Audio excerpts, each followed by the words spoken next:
ジョンです。ケンタッキーの泉教会の牧師です。今から、自分の人生40年間をなんとか15分で入れます。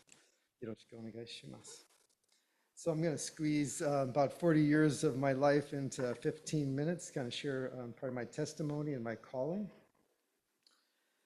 若い人たちみんな自分の未来、将来見たいですか？見たいですか？そうでしょう。これです。老眼です。これは自分の将来です。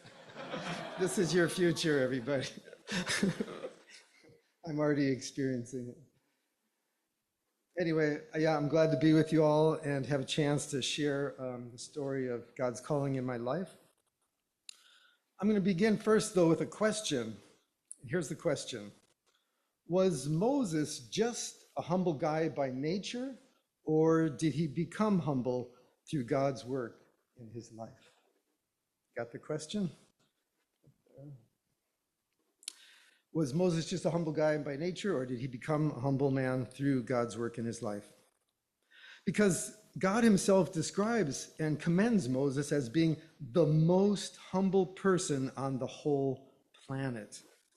As it says in Numbers 1:23, now Moses was a very humble man, more humble than anyone else on the face of the earth. That's quite a statement, especially coming from God. Well, by the end of this testimony, I think you will know my answer to that question.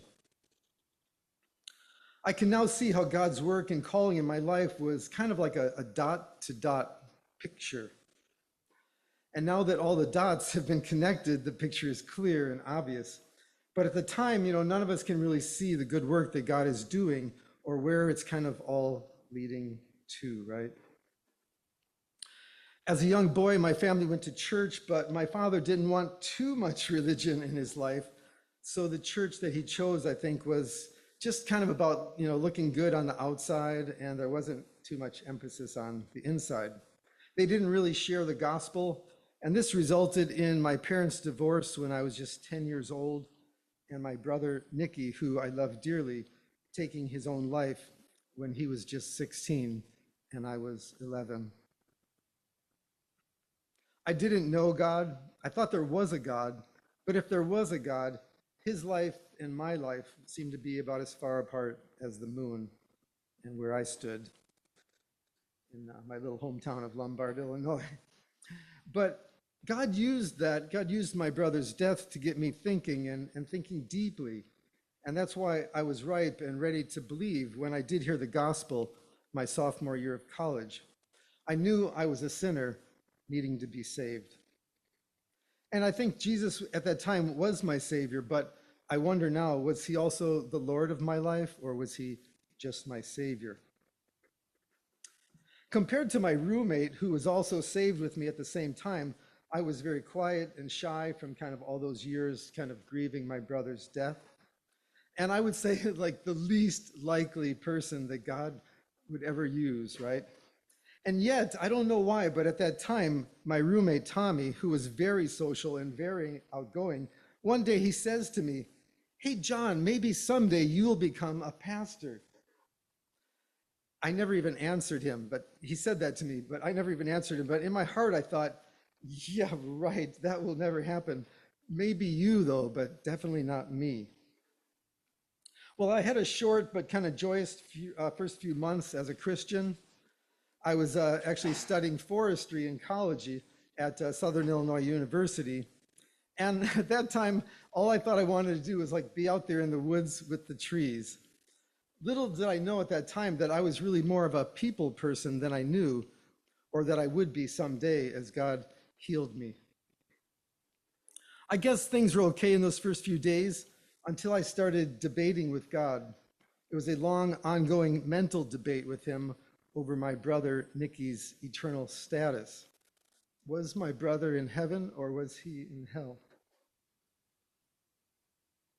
I describe it as a little boy boxing with a brontosaurus dinosaur.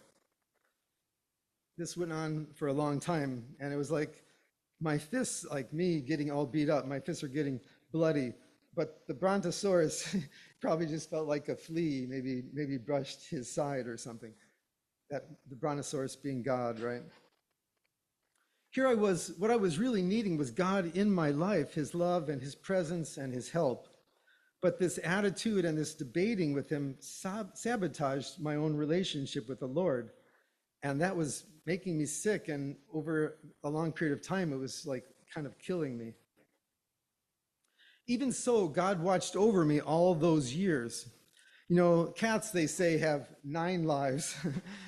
But John Livingston, with his love for adventure by the grace of God, went through quite a few more lives than just 9. The scariest of these being me climbing down and falling into an old abandoned mine shaft in Colorado when I was 21 years old. That one, more than all the others, I feel like maybe somehow, I don't know how God did it, but maybe he even used angels or something to bring me back up from what I got myself into. In many ways, I think the old John Livingston really died that day, and the new man, or the man that God believed that I could be, is the one who, by his grace, came back up from that mine shaft. I graduated with a degree in forestry, but there were no government jobs when I got out of college. For 2 years, I tried all kinds of things, like, looking for some new career, new direction for myself, some things that I'd done before, cabinet maker, some things that were kind of related to my major, soil testing, other things I was interested, art, drawing, acting, writing, novels. Somewhere, though, in there, I came to an end of my debating with God over my brother. I was just too weak to keep it up anymore. And I reached that hard and kind of low place where I let it go. And I told him, okay, God, I will trust you. I'll trust you with him. I'll trust in your goodness. I'll trust in your mercy. I'll trust in your justice. Then finally, some better times came. Next, I was working at a Christian publishing company in Wheaton, Illinois, when my oldest and closest childhood friend asked me to go to Japan with him to be an English teacher. I told him, Japan? Like, why would I want to go to Japan? I don't know anything about Japan. I had no interest in Japan. But another year passed, and with me still not knowing what to do with my life. Somehow, all through high school and college, I had avoided taking a foreign language. Somehow they scared me. I thought I couldn't do it, or I don't know what. But I never took a foreign language. So how strange, but just then, God put it on my heart to be interested in learning another language and culture. I thought, well, if I just go on vacation to France or some other country, like how much could I really learn, in 2 weeks on a vacation? But I thought, if I'm working and making money as an English teacher, I could stay longer and learn a lot more. So 1 year later, I finally gave in to the idea of going to Japan, and with the plan or the goal of staying at least 1 year. I was pretty naive at the time. My buddy and I were self-teaching ourselves to play the guitar, and we were writing our own songs. I thought probably in 6 months, I'm going to be fluent, totally fluent in Japanese, and probably a pop star in Japan. No kidding.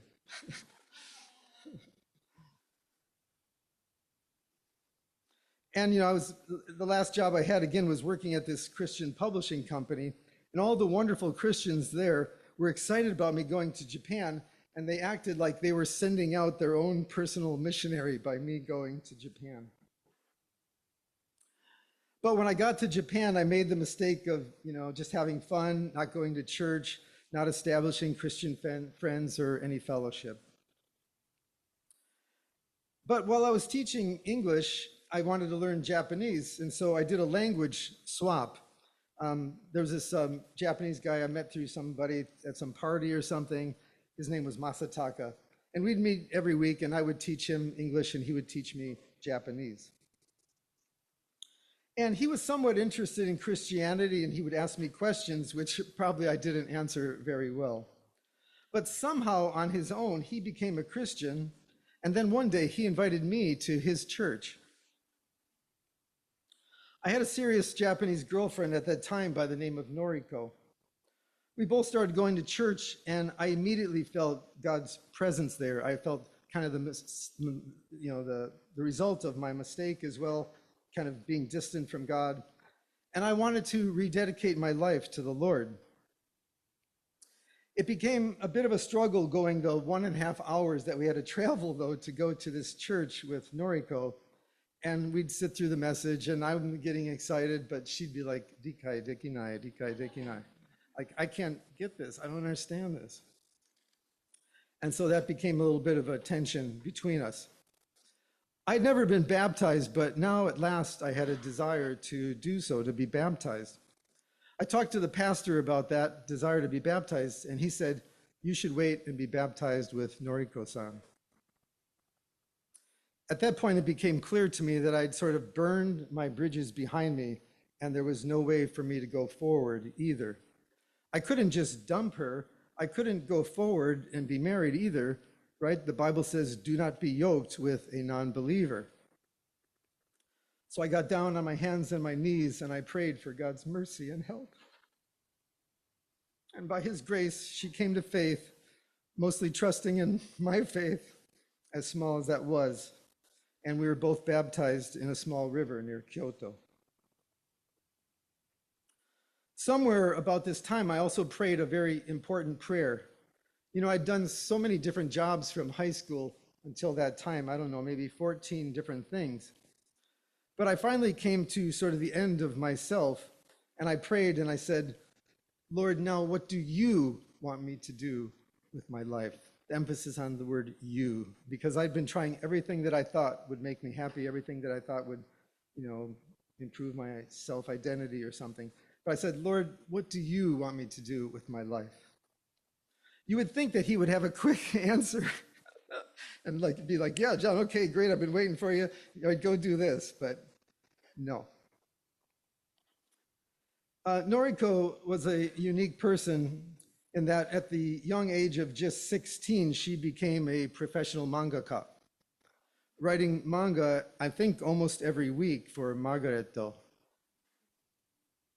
Can you imagine that? You're still in high school, but you're staying up late and you're jamming out a quality story that everyone in Japan is going to read for a big publishing company while you're also trying to do your homework and your Japanese homework and all those other things. While I was living in Japan, I used to still be able to find her books at used bookstores because after it being released in the regular manga, Margaret manga, it also was compilations that were made, like 4 different books of all the stories that she'd written. Well, after 3 years of teaching English in Japan, I was kind of tired of it and wanted to do something more meaningful. And not seeing any other road for me in Japan, we were married and we moved back to the Chicago area. I had 2 ideas. One of them was to open a Japanese restaurant in the Chicago area. The other idea was to become an organic farmer. In 1990, no one in America even knew what organic food was or what organic farming was. Noriko was very sweet, though, and willing to follow me in these crazy life adventures. We ended up living and interning on an organic farm in the countryside of Illinois, close to the border of Wisconsin. The owners of the farm, though, were very eccentric, kind of cutting edge nuts, like crazy, very deep into New Age religion. And at that time, again, like New Age religion, like nobody even knew what it was. But this couple was like deep, deep, deep into it. So farming all ended kind of on a sour note for me and sent us off this time to the big city of Chicago, where now my next interest was finance and doing commercial real estate investing. We didn't become rich, though. In fact, we just got poorer and poorer. But the good thing that did come out of it was we got connected to one of the only Japanese churches in the Chicago area. The church was mostly made up of Japanese immigrants and their second generation kids who had come to America a long time ago, maybe around 1900 or the late 1800s. Well, Noriko became such a wonderful Christian, and she was very glad to serve in the church. What she really wanted to do, though, was to use her talent, her art skills, and her manga skills somehow now to serve the Lord. So she began making new mangas with a Christian twist, and she even contacted Margaret, the publishing company, about doing it again. Pastor Sato, though, the pastor at the Japanese church that we were going to, he encouraged her to write some short Bible mangas that would explain the many parables of Jesus. At that time, there were not many manga type Bible books out there. I think hers was one of the first, but in the very beginning, she was just using it for our own little church, just the church's bulletin. But then eventually that kind of spread wider and was used by many other Japanese churches, both throughout America and Japan. For me, though, I was still kind of slow to give my time to serve the Lord. I mean, we would go to church, but I was kind of glad to get out of there, to go home, to go back to my hobbies and the things that I wanted to do with my free time. Just like Moses, though, God let things get harder in my life to help me to see the way that things needed to be, the way things needed to go. For example, our money got so low that I took a job doing landscaping work, making very little money, mostly doing very physical work and working with Mexicans. We needed a car, so I bought a car with the little money that we had, but that car turned out to be a real lemon, like the engine's about ready to blow up kind of thing, you know? My mother then gave us her old car, but that car was stolen on the streets of Chicago. Each year for 2 or 3 years, I would say to myself, that was the hardest year of my life. But then the next year would be even harder. And once again, I would say to myself, that was the hardest year of my life. As hard as those years were, though, it was nothing compared to the hard year that was coming. 1994, that was the year I came to call that painful year.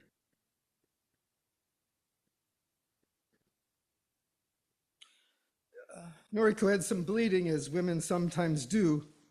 I took her to the doctor to get it checked out, and the test came back as positive or suspicious. We were both too young and too naive or stupid. That was October of that year, and she'd already made plans to go back to Japan in November to spend some time with her family. So she put off doing anything right away and was going to have it tested and get a second opinion in Japan, which she did. The doctor there, though, said, "Oh, it's nothing, just one of these things, nothing to worry about." And so that's what we did. We were just very relieved and did nothing else until about 4 months later. That's when everything became ever so dark and heavy. So many hard decisions, and there never seemed to be any good news or clear direction as to which way to go. In a short amount of time, things had moved to like stage 4 cancer.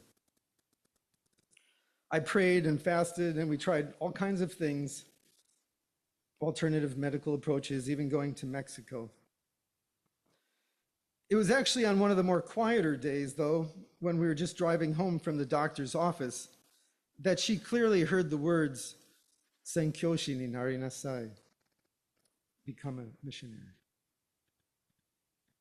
Those words gave us a lot of hope. We thought somehow God would heal her, and together we would become missionaries. But things only got worse, and it wasn't long before they were putting her on morphine, and the pain was so bad. And soon after that, they put her onto hospice care. She was only 28 years old when it started, and on hospice care at age 29. She would have died here in America quite quickly, but with her last bit of strength, we made it back to Japan and to Yodogawa Kishikyo Byoin and the hospice ward there. The doctors, they were really great. And they did little things to extend her life. Her mother and I were pretty much living at the hospital every day. Every day her dad would drive after work to see her. The pastor from the old church that we went to in Japan where we were baptized came to see us at the hospital, and we told him of the Lord's calling and the words that she'd heard. Together with the pastor, we prayed, and we both made a vow to become missionaries. Through all of this, through all of that year, God continued to refine both of us, and yet also to use both of us there with the doctors, with the nurses, with the other cancer patients who were dying around us. We got to be a light to them, as well as to her parents and other old friends who would come to visit her. But to me, God seemed awfully quiet.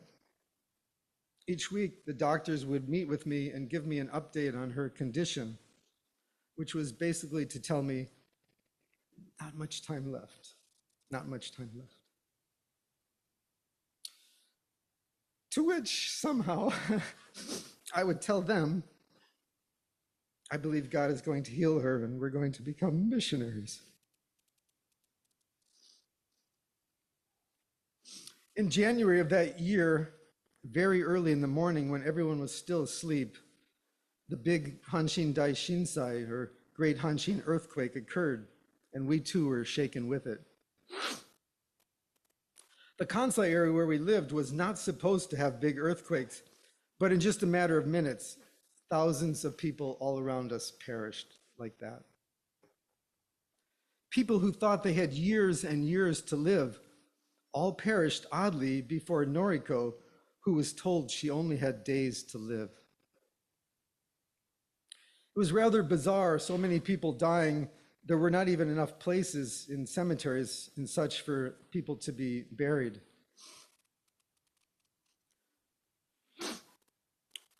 After the earthquake occurred, I went for a walk. I went to some of the old places. I went to the apartment where she used to live, the apartment where I knew her from when we were dating. The whole building had completely collapsed. And if she had been still living in Japan on that day, she too would have been killed by the earthquake, maybe too myself if I was there. But she went on living longer, another month or so, and we continued to be a light there in the hospital. Needless to say, though, I was very confused and really lacking answers on the day that she died and the day that her body was submitted to the flames. And then on the very day that she died, a man from a Christian publishing company came with a new book in his hands. It was a compilation of all the Christian manga that she had made called Yasama no Tatoe Banashi, or The Parables of Jesus. You might have seen this out on the bookshelves there. Amazingly, because of all the refining work God had done in our lives, unlike my brother's death, unlike losing my brother, somehow I was able to trust God. I was able not only to trust him, but to keep my vow to become a missionary. I stayed in Japan for another month to grieve and to be with her family, and then I returned to the States and I began immediately taking steps to fulfill my vow. I applied to 3 different seminaries, Biola, Trinity, and another one in Portland, Oregon, which I'd never even heard of, but my pastor says, you might want to check it out. I've heard some good things about it. But oddly, it's another long story testimony, but I was led somehow to go to Multnomah Biblical Seminary in a place I really didn't know very much, Portland, Oregon. Just about the same time of my graduation from seminary, a Japanese Christian TV program called Harvest Time came all the way to Portland to do a story on the 2 of our lives. That TV program was shown to people in the States, in Hawaii, and much of Japan, and even went on to become one of Harvest Time's more popular programs, which, after it was previewed, people would order on like videotapes and then like send to their friends as a way to share the gospel with their friends and family. I think in these ways, Noriko too became a missionary and touched more lives than most of us ever will with the short and brief time that she had, really only about 4 years as a Christian. And what about my calling? I was so sure that the only place that I could fulfill my vow was to go to Japan as a career missionary. But even in that, God had a better and a more creative plan for my life. The last kind of dot to dot in the dot to dot picture was not for me to go to Japan, but to have me serve him in ministering to international students in Portland, Oregon. There in Portland, Oregon for 27 years, we must have touched the lives of some 2,000 young people, a lot of Japanese, and from 85 other countries as well. And in his time, or I should say, again, kind of comparing my experience with my brother's death and with Noriko's death, this time, as I trusted God in his goodness, just as he did for Job, gave back to me what I lost and much, much more. For example, my wonderful wife, Yoriko, who's been the best wife any helper or any missionary could hope for, and the 3 most wonderful children, Nozomi-chan, Mako-chan, Ayumu-kun. And not only that, but like Moses, so much meaning and purpose to my life to bring people out of bondage and into this wonderful relationship with the Lord that I served. Thank you very much for listening.